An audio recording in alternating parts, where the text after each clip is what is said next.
Sabi nila, 2 years, baka hindi ka na makasali. I called my mom, sabi ko, Ma, alam ko, nagpaalam ako sa sa probinsya para pumunta ng Maynila para maghanap ng trabaho. Pero Ma, pageant na naman ang nahanap ko. Okay lang ho ba sa inyo? Sabi ko ng nanay ko, anak, kung yan ang gusto mong gawin, susuportahan ka namin. Alam nyo, ang sarap sa pakiramdam na may blessing ng magulang yung ginagawa natin. So to all the young people here, charot, mamaya na yung lecture. Chikahan lang muna. So, ayun ho, sumali ako ng pageant hanggang sa nanalo ng Binibining Pilipinas. And then eventually, may mga nangyari pa akong kaguluhan doon. I was dethroned because of my nationality. Nag-resurface yung ang tatay mo ay hindi Pilipino.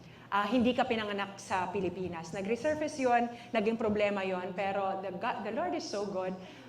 Naayos ho yun, nakapag-compete ako ng Miss Universe and won Miss Universe 4th runner-up. Yung kwento ko sa inyo, mula ho nung kabataan ko hanggang sa Miss Universe, hindi ho yun yung buhay na punong-puno para sa akin.